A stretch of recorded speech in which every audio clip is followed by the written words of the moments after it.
Captain Jake Reynolds tried not to smile as the room full of alien diplomats stared at the ship design floating in the air. The blue hologram showed every detail of the UES Phoenix, humanity's newest warship. It looked sleek and dangerous, even as just a picture. The meeting room on Galactic Union Station Alpha was big and round, with seats for all 12 alien races. The lights were dim so everyone could see the hologram clearly. Reynolds stood with Admiral Wilson, who was pointing at different parts of the ship design. As you can see, Admiral Wilson said, "We've put the quantum pulse drive next to the shield generator. This makes the ship use much less power than normal." The room was quiet. Too quiet. Reynolds looked at the aliens' faces. The bug-like Trill seemed angry. The blue-skinned Veldorans looked shocked. The rock-like Arctians were hard to read, but they were leaning forward, always a sign of interest. Finally, the Trill ambassador stood up. He was tall, with a hard shell and clicking mouthparts. "This is impossible," he said, his voice sharp and loud. "The energy would tear your ship apart. You agreed to these limits when you joined us." Reynolds knew this would happen. Humans had only been part of the Galactic Union for 15 years. They were the newest members by hundreds of years. When Earth joined, they had to follow rules about what kinds of weapons and ships they could build. These rules kept peace between all the different alien races. The Phoenix broke those rules. Well, sort of.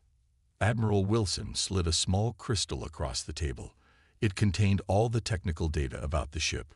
"We found a gap in the rules," he said calmly. "The Proxima Accords limit how much power ships can use, not how the parts are arranged. The Phoenix follows every specific rule." The Veldoran admiral, named Thos, hit the table with his webbed hand. His blue skin turned purple with anger. "This warship shouldn't exist. You've twisted our rules." "We've looked at them creatively," Reynolds said. He stepped forward. "And with the hive bugs attacking neutral space, the Union needs all the help it can get." The room erupted in angry voices. Some aliens shouted, others whispered to each other. The Phoenix wasn't just a ship, it was a statement. Humans had found a way around rules that had limited everyone else for centuries. 3 days later, Reynolds sat in a small bar on the lower level of the station. The place was designed to make all species comfortable, with different gravity settings in different areas. Reynolds sat in the human section, drinking something that was supposed to taste like whiskey, but didn't quite manage it. "Is this seat taken?" a voice asked. Reynolds looked up to see Mira, his old friend, and the lead engineer on the Phoenix project. She was tall and thin with dark hair pulled back tightly. "Please," he said, gesturing to the empty chair. "How did the technical review go?" Mira sat down with a groan. 6 hours of explaining our design to angry aliens, but they couldn't find any actual rule violations. Just a lot of "this isn't how things are done." Reynolds smiled. "That's humanity's specialty, not doing things how they're done." The Arctian representative actually seemed impressed. Mira said, ordering a drink with a wave of her hand. "Ask a lot of smart questions." "The Trill and Veldorans are pushing for an emergency council vote to ban the design specifically," Reynolds said. "But word is they don't have enough support. Because half the council is secretly excited to see what the ship can do," Mira said with a small smile. "Even if they won't admit it." Reynolds nodded. The Galactic Union had been at peace for so long that many species had stopped innovating. The same ship designs had been used for hundreds of years. The Phoenix was something new. "Did you hear?" Mira asked, lowering her voice. "They're giving you command of the Phoenix." Reynolds sat up straighter. "What? When was this decided?" "This morning. Admiral Wilson pushed for it. Said you understand the ship better than anyone else." Reynolds felt excitement and worry at the same time. The Phoenix was untested. Theoretical. It might work perfectly, or it might explode the first time they tried to use the quantum drive. "When do we launch?" he asked. 2 weeks, Mira said. "They're rushing it because of the hive attacks. I'll be coming as chief engineer, by the way. Reynolds raised his glass. To breaking the rules. Mira clinked her glass against his. To breaking them creatively. 1 week later, Reynolds stood in a large observation room, looking at the Phoenix as it sat in the massive construction dock. The ship was bigger than he expected. 500 meters long, with smooth black armor and blue energy lines running along its hull. Impressive, isn't it? Admiral Wilson said, walking up beside him. It's beautiful, Reynolds said honestly. The council vote failed, Wilson said. The Phoenix has official approval to launch, though 6 species filed formal protests. Reynolds turned to face the admiral. Sir, can I ask you something? Wilson nodded. Was this the plan all along? To force the Union to change? Wilson looked out at the ship for a long moment. The Union has been stuck for centuries, Captain. Same ships, same weapons, same tactics. Meanwhile, the hive keeps evolving, keeps getting stronger. Someone needed to shake things up. And that someone was us. Humans are good at breaking rules, Reynolds. Always have been. It's our best quality and our worst. But right now, the galaxy needs rule breakers. Reynolds looked back at the Phoenix. What are my orders once we launch? Patrol the border near the Cygnus corridor. Show the flag. Let the hive see what they're up against. Reynolds nodded. The Cygnus corridor was the latest area under attack by the hive. A growing threat of insect-like aliens different from the Trill. No one knew where they came from, but they had been attacking outer colonies for the past year. 1 week until launch, Wilson said. Your crew is being notified now. Any of them aliens? Reynolds asked. Wilson shook his head. Not this time. The other species weren't ready to put their people on an impossible ship. Their loss, Reynolds said. Indeed, Wilson agreed, though I suspect that will change after the Phoenix proves itself. As Wilson left, Reynolds kept looking at his new command, the ship that shouldn't exist, the rule breaker. In 1 week, they would find out if breaking the rules was enough to face what was coming. 1 week passed quickly. Launch day arrived with little fanfare. The Galactic Union leadership had decided a quiet departure was best. No ceremony, no speeches. The Phoenix slipped away from the station like a secret being whispered to the stars. Captain Reynolds stood on the bridge, watching as his crew worked at their stations. Everything was new. The screens, the chairs, even the air smelled new. The bridge was bigger than standard Union ships, with a wide view screen showing the blackness of space ahead. All systems check complete, Captain, said Commander Davis, his second in command. Davis was a solid man with a calm voice. We are ready to engage main engines. Reynolds nodded. Take us out, helm. 1/4 power. Lieutenant Parker, a young woman with short blonde hair, touched the controls. 1/4 power, aye. The Phoenix moved smoothly, its engines barely making a sound. That was one of the strange things about the ship. It was quieter than it should be. The quantum pulse drive, when not at full power, hummed instead of roared. We've cleared the station's traffic zone, sir, Parker reported. Set course for the Cygnus corridor, standard speed, Reynolds ordered.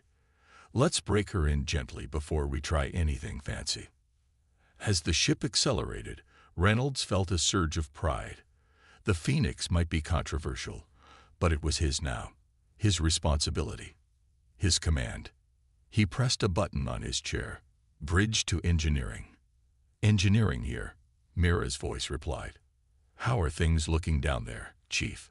The engines are purring like kittens, Captain, but I'm watching the quantum drive temperatures. They're running a bit hot, even at standard speed. Reynolds frowned. Anything to worry about? Not yet, Mira said, but I'd like to make some adjustments before we try a quantum jump. You've got 2 days before we reach the patrol zone. Make whatever changes you need. Understood, Captain. Engineering out. Reynolds leaned back in his chair. The first real test would come when they had to use the quantum pulse drive at full power. That was the heart of the Phoenix's impossible design, the drive that could push the ship faster than any other in the Union fleet, in theory.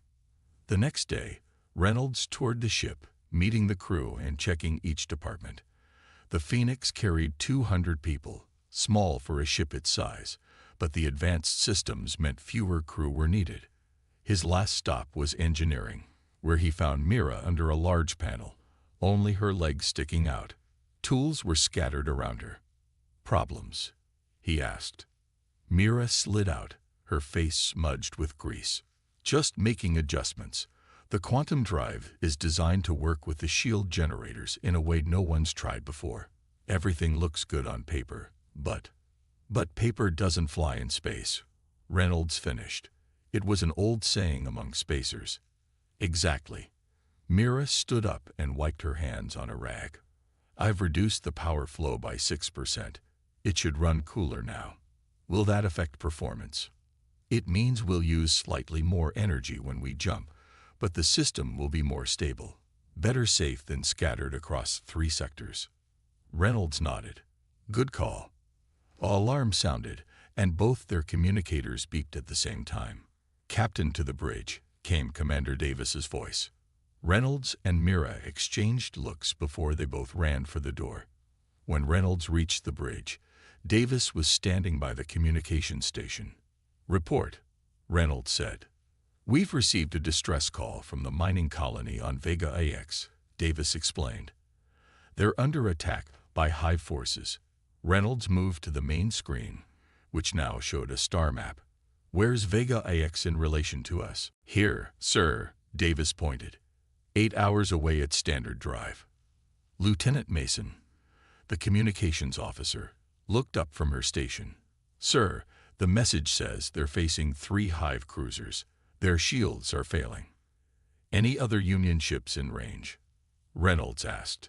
"The U.S. Defender is 10 hours out," Mason replied. "They're already at maximum speed." Reynolds felt the weight of command press down on him. Vega IX was a small mining colony with about 10,000 people. If the shields failed before help arrived, "What about us?"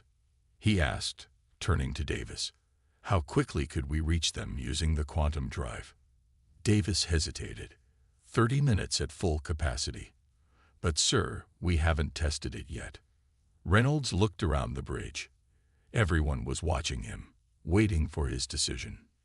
"Mira," he said into his communicator, "can the drive get us to Vega IX?" "Yes," she replied. "But I can't promise it won't shake us apart in the process." Reynolds made his decision. Alert medical to prepare for possible casualties. All hands to emergency stations. He sat in his command chair. "Helm, plot a course to Vega IX. Prepare for quantum jump." The bridge crew moved quickly, securing stations and checking systems. "Course plotted, sir," Parker reported. "Engineering reports quantum drive ready," Mason added. Reynolds took a deep breath. "Engage quantum drive. Full power." Parker pushed the controls forward. The ship hummed louder, then louder still until the sound became a deep throb that they could feel through the floor. "Quantum field forming," Davis reported, watching his screen. "Drive power at 80%, 90,100%. The view on the screen stretched and blurred. Reynolds gripped his chair as the ship shuddered around them. "We're entering quantum space," Parker said, her voice tight with concentration. The shuddering grew worse. A console at the back of the bridge sparked and went dark. "Power surge in Section 4. Someone called out. "Reroute through secondary systems," Reynolds ordered. The ship lurched sideways, throwing 2 crew members from their seats. "Captain," Mira's voice came through the speakers. "The quantum field is destabilizing. The drive housing is showing microfractures." "How long to Vega IX?" Reynolds asked Davis. 22 minutes at current speed." Another panel exploded in sparks. The lights flickered. "Shield generators are overheating," Davis reported. "If they fail while we're in quantum space." He didn't need to finish. Everyone knew what would happen. The ship would be torn apart. "Mira, "Can you stabilize the drive?" Reynolds asked. "I'm trying. Diverting coolant now. It's working, temperature dropping. But the microfractures are still spreading." Reynolds faced an impossible choice: push on and risk his ship and crew, or drop out of quantum space and reach Vega IX too late. "Captain," Davis said quietly, "Vega IX has 10,000 civilians." Reynolds nodded. "Maintain course and speed. Mira, do whatever you have to. Keep that drive together for 20 more minutes." "I'll try, Captain. But you need to know, even if we make it there, we may not make it back. One problem at a time, Chief." Reynolds turned to Mason. "Send a message to Vega IX. Tell them help is coming." As the impossible ship pushed deeper into quantum space, systems straining beyond their limits, Reynolds watched the countdown timer. 20 minutes until they reached Vega IX. 20 minutes to prove that breaking the rules had been worth it. 20 minutes to save 10,000 lives, or lose everything trying. The Phoenix shuddered again, harder this time. Warning lights flashed across every console. "Hold together," Reynolds whispered to his ship. "Just hold together." The Phoenix burst out of quantum space with a flash of blue light. The ship shook violently one last time, then steadied. Emergency alarms blared across all decks. "Status report," Reynolds demanded, gripping his chair as the bridge stopped shaking. Davis checked his console, which flickered twice before stabilizing. "We've arrived at Vega IX, Captain. Quantum drive is offline. Hull integrity at 94%. Shields at 85%. Weapon systems?" Reynolds asked.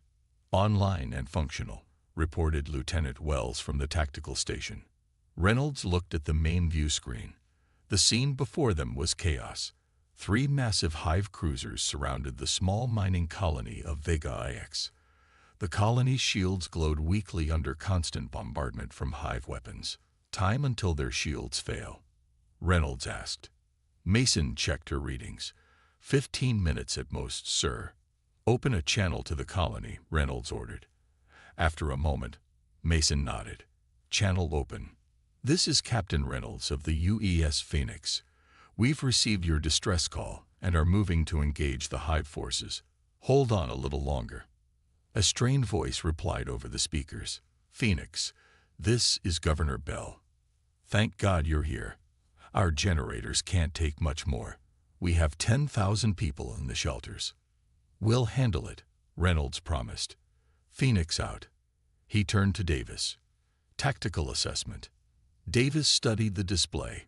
3 Hive cruisers, standard formation. "They haven't noticed us yet. They're focused on the colony." Reynolds nodded. "Let's use that to our advantage. Target the lead cruiser with the main cannon." The Phoenix's main weapon was the heart of its controversial design. By linking the quantum drive to the weapon systems, the ship could fire energy beams that no standard shield could stop.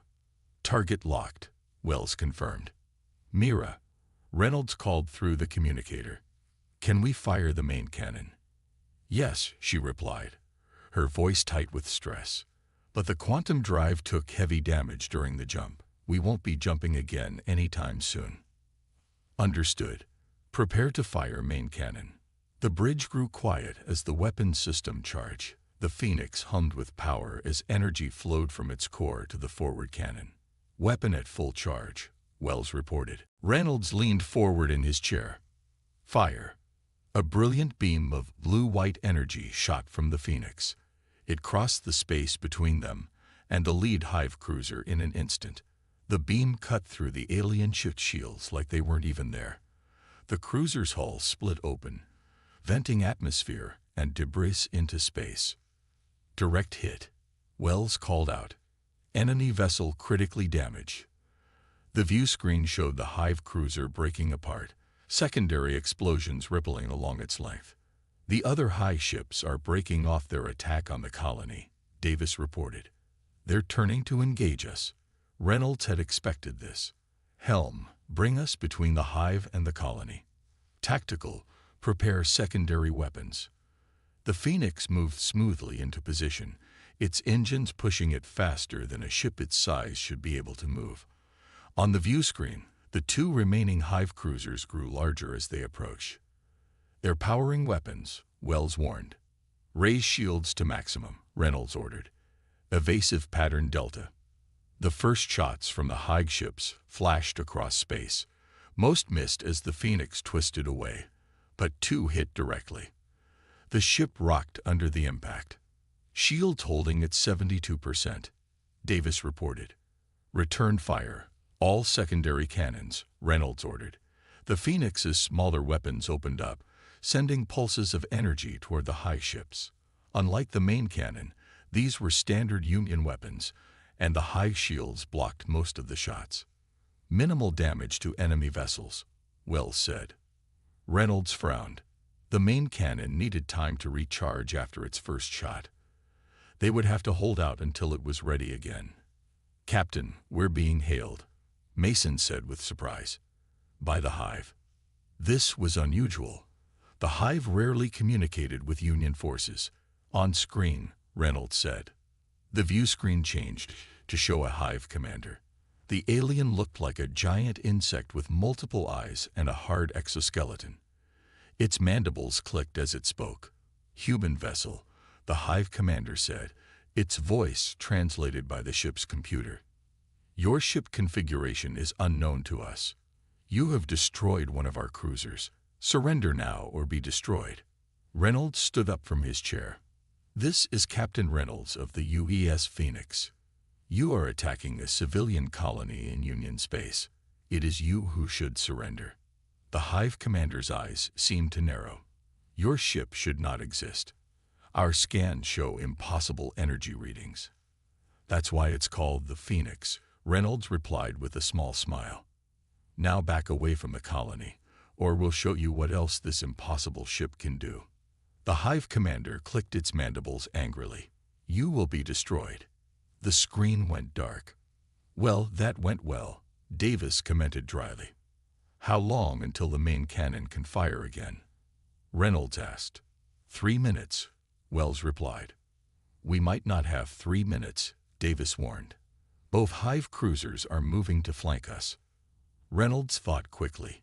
The Phoenix's regular weapons couldn't penetrate the Hive shields effectively, and their main advantage was temporarily unavailable. "Mira," he called to engineering. "What's the status of the shield generators?" "Running hot but stable," she replied. "What are you thinking?" "Can we reverse the energy flow? Push power outward instead of holding it in?" There was a pause before Mira answered. "You want to create a shield pulse. That's never been tested." "Theory suggests it should work," Reynolds insisted. "Theory suggested this whole ship would tear itself apart," Mira reminded him. "But yes, I think I can do it. It will drain our shields completely for about 30 seconds. "That's our window," Reynolds decided. "Do it on my mark." He turned to Wells. "The moment our shield pulse hits them, target their propulsion systems with everything we've got." Both Hive cruisers were now on either side of the Phoenix, trapping it in a crossfire. Their weapons pounded against the Phoenix's shields. "Shields down to 45%, Davis reported. "We can't take much more of this." "Stand by," Reynolds ordered.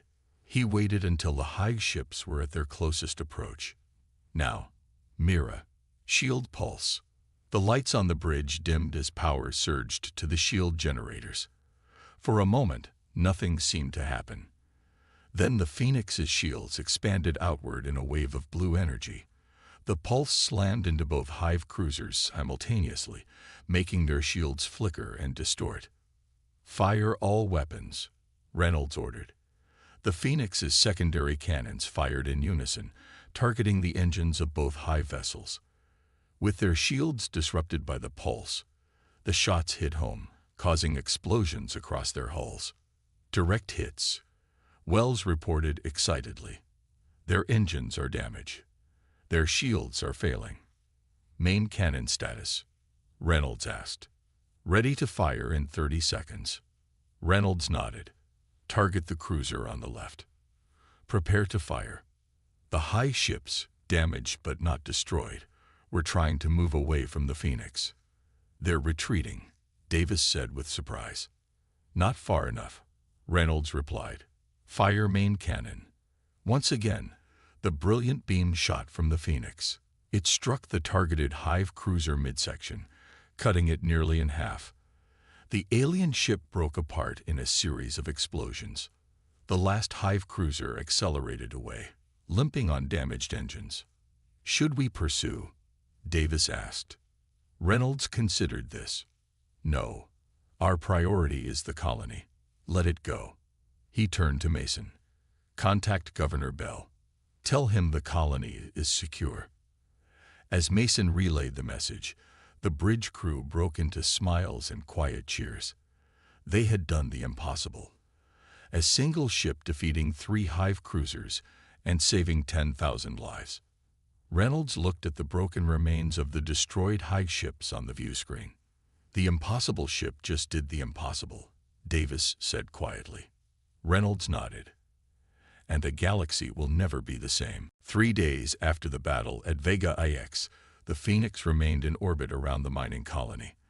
The quantum drive was still offline, and Mira's engineering team worked around the clock to repair it. Standard Union ships had arrived to help the colony and provide additional protection. Captain Reynolds sat in his quarters, reviewing reports on a screen. There was a knock at his door. Enter, he called. Commander Davis stepped inside, holding a datapad. Sir, we've received a message from Union Command. They want us to return to Galactic Union Station Alpha as soon as possible. Reynolds frowned. Did they say why? No, sir, but there's more. The message was marked highest priority and signed by Admiral Wilson himself. Reynolds stood up. How are the repairs coming? Chief Engineer Mira says the quantum drive should be operational in 12 hours. Limited capacity only, maybe 30% of normal power. That will have to do, Reynolds said. Set course for Union Station Alpha. We leave as soon as the drive is ready. Davis hesitated. Sir, there's something else. News of what happened here has spread throughout the Union. We're getting messages from everywhere, some congratulating us, others. He paused. Others not so happy. Reynolds finished for him. Yes, sir. The Trill and Velderan ambassadors have officially protested our unauthorized weapons deployment. Reynolds smiled grimly. We just saved 10,000 lives. You'd think they'd be more grateful. 10,000 human lives, Davis pointed out. And we did it with a ship that breaks all their rules. Reynolds nodded. Prepare the crew for departure. I have a feeling this is just the beginning of our troubles. The return journey took 3 days at reduced speed. When they finally arrived at Union Station Alpha, the Phoenix was escorted by 4 standard Union patrol ships, an honor guard or prison guards. Reynolds wasn't sure which. As they docked, Reynolds stood on the bridge, watching the station grow larger on the view screen. Captain, Mason called from communications. We're being hailed by the station. On screen, Reynolds ordered. Admiral Wilson's face appeared. Captain Reynolds, welcome back. Your presence is requested in Council Chamber 1 immediately upon docking. Bring your first officer and chief engineer. Reynolds nodded. May I ask what this is about, Admiral? The Galactic Union Council has called an emergency session to discuss the Phoenix and its actions at Vega IX. I suggest you prepare to defend yourself, Captain. The screen went dark. That didn't sound good, Davis said quietly. Reynolds straightened his uniform. We did what was right. Now we face the consequences. The Grand Council chamber was the largest room on the station. It was circular, with raised seats for the representatives of all 37 member species of the Galactic Union. In the center was a speaking platform where those addressing the council would stand. The chamber was packed. Every seat was filled, and the viewing galleries were crowded with diplomats, military officers, and journalists from across the galaxy. Reynolds, Davis, and Mira entered and walked to the center platform. Admiral Wilson waited for them there. This is bigger than I expected, Reynolds whispered. The fate of the Phoenix has become the biggest story in the Union. Wilson replied quietly. What you did at Vega IX has forced everyone to take sides. The Veldaren Council Chair, Admiral Thos, called the session to order. His blue skin looked almost purple under the chamber lights. This emergency session will now begin, he announced. We are here to discuss the deployment of the UES Phoenix, a ship whose very existence violates the spirit of the Proxima Accords and its actions in the Vega system. The Trill ambassador stood up. The human vessel used weapons of a type expressly forbidden by our agreements. They have upset the balance of power that has kept peace for centuries. Shouts of agreement came from several sections of the chamber. The Archean representative, a crystalline being that glowed softly, raised a limb. Point of order, its translated voice chimed. The Phoenix's weapons were not explicitly forbidden. The humans found a creative solution to work within our rules. Rules that were meant to prevent exactly this kind of military advantage. The Trill insisted. Reynolds watched as the debate grew heated. Different species took different sides. The militaristic races seemed impressed by the Phoenix's capabilities. The diplomatic ones worried about precedent. The scientific minds were simply curious about human innovation. Finally, Admiral Wilson stepped forward. Members of the Council, I remind you that without the Phoenix, Vega IX would have fallen. 10,000 civilian lives were saved because this ship existed. At what cost? Asked the Veldaren chair. If every species begins building ships like the Phoenix, where will it end? An arms race. War. Reynolds asked for permission to speak. When it was granted, he stepped to the center of the platform. I am Captain Jake Reynolds of the UES Phoenix. I want to make one thing clear. We did not set out to break your rules. We found a way to solve problems within them. He paused, looking around the chamber. The Phoenix saved lives. That's what ships like ours should do. A representative from a small, peaceful species called the Lumis stood up. They rarely spoke in council meetings. Captain Reynolds, what happens when another species builds ships like yours and uses them not to save lives, but to take them? Reynolds had no easy answer for that. Before he could respond, the chamber doors opened. A tall, insect-like alien entered, but not a Trill. This was a hive commander, flanked by Union security guards. The chamber went silent with shock. The hive rarely sent representatives to the Union. I am Commander Krizak of the Hive Collective.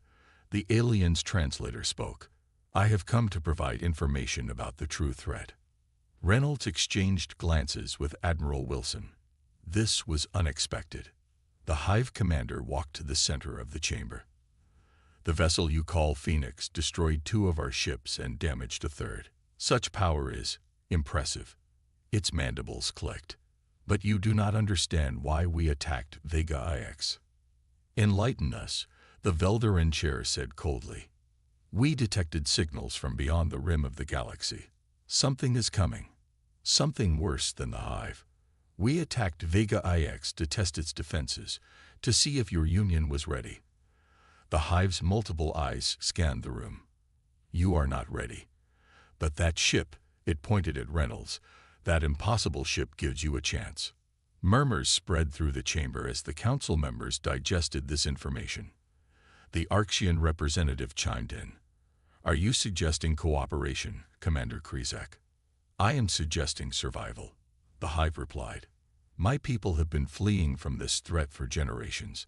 Now it approaches your space. The chamber erupted in voices. The council chair called for order repeatedly before the noise died down. In light of this new information, the chair announced, I propose we table the issue of sanctions against Earth for the Phoenix's design. Instead, I call for a vote on the following. Should the Phoenix's technology be shared with all Union species to prepare for this potential threat? Reynolds held his breath as the votes were tallied. The result appeared on screens around the chamber. By a margin of 1 vote, the chair announced, the motion passes. Earth will provide full technical disclosure of the Phoenix's systems to all member species. As they left the chamber, Reynolds turned to Admiral Wilson. "Sir, if we share the Phoenix's designs." Wilson nodded. "Every species will build their own versions." "I know." He smiled slightly.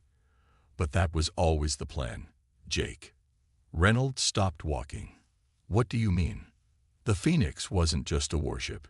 It was a message, a wake-up call to a union that had become too comfortable with its own limitations." Wilson looked at the stars visible through a viewport. "Sometimes you need to break the rules to survive what's coming next." Reynolds realized the Phoenix had been as much a political tool as a military one. "So what happens now?" Wilson placed a hand on Reynolds' shoulder. "Now we prepare. Together." 6 months had passed since the emergency council meeting. Captain Jake Reynolds stood on the observation deck of Earth's main orbital shipyard, watching as the final work was completed on the UES Phoenix IU. The new ship was larger than its predecessor, with sleek black armor and blue energy lines running along its hull. "She's beautiful, isn't she?" Admiral Wilson said, walking up beside him. Reynolds nodded. "Bigger, faster, and hopefully less likely to tear itself apart." Wilson laughed. "The engineers tell me the quantum drive issues have been completely resolved. No more microfractures." Reynolds turned to look at the other construction bays visible through the large window. 5 more ships of similar design were in various stages of completion. "The Phoenix fleet is coming together nicely." "Not just our fleet," Wilson said, handing Reynolds a datapad. "Take a look." The pad showed images from shipyards across the Galactic Union. Veldaren ships with quantum pulse drives. Trill cruisers with advanced shield technology. Even the crystalline Arctians had adapted the Phoenix design to their unique requirements. "Everyone's building their own versions," Reynolds said. "And improving on our design in ways we never considered," Wilson added. "The Veldarans found a way to make the quantum drive 15% more efficient. The Trill developed a new shield configuration that reduces power consumption." Reynolds smiled. "So instead of an arms race, we got collaboration." "Exactly. When faced with a common threat, old rivals become allies. Even the Hive are sharing some of their biotechnology with us now." A young officer approached them and saluted. "Admiral, Captain, the launching ceremony is about to begin." They followed her to the main ceremony hall, which was filled with officers from Earth and representatives from every Union species. At the front of the room was a large view screen showing the Phoenix Eye and its docking clamp. Wilson took the podium. 6 months ago, the Phoenix was considered impossible. It broke rules that had limited our potential for centuries. Today, we launch not just a new ship, but a new era of cooperation. He gestured to the alien representatives. "Each of your worlds has contributed to the Phoenix Eye. Veldaran engine improvements, Trill shield configurations, Arxian sensor arrays, even Hive biological interfaces. Together, we've built something greater than any of us could have created alone." Reynolds sat in the front row, next to Mira, who would again serve as chief engineer. She leaned over and whispered, "Did you ever think breaking the rules would lead to this?" Reynolds shook his head. "Never. But I'm glad it did." After the speeches, Reynolds made his way to a shuttle that would take him to his new command. As he waited in the boarding area, Commander Davis approached. "Ready for another adventure, Captain?" Davis asked. "More than ready," Reynolds replied. "Though I admit, I'm curious about our mission." The orders were vague. Davis nodded. "All we know is that we're leading a mixed-species task force beyond the edge of charted space, to find whatever the Hive have been running from," Reynolds said quietly. The shuttle trip to the Phoenix Eye was short. When they arrived, Reynolds was surprised to see a diverse crew working throughout the ship, humans alongside Veldarans, Trill, and even a few Hive specialists. "Captain on deck," someone called out as Reynolds stepped onto the bridge. Reynolds looked around. The new bridge was larger, with more advanced displays. Some of the stations were designed specifically for non-human crew members, wider seats for the Veldarans, standing platforms for the Trill. "Status report," Reynolds ordered as he took his seat in the command chair. "All systems nominal, Captain. reported Lieutenant Parker from the helm. Quantum drive at full capacity and stable. Engineering reports ready, added Mira from her station. Reynolds nodded. Communications, hail the other ships in our task force. Lieutenant Mason worked her controls. Channel open to all vessels. Sir.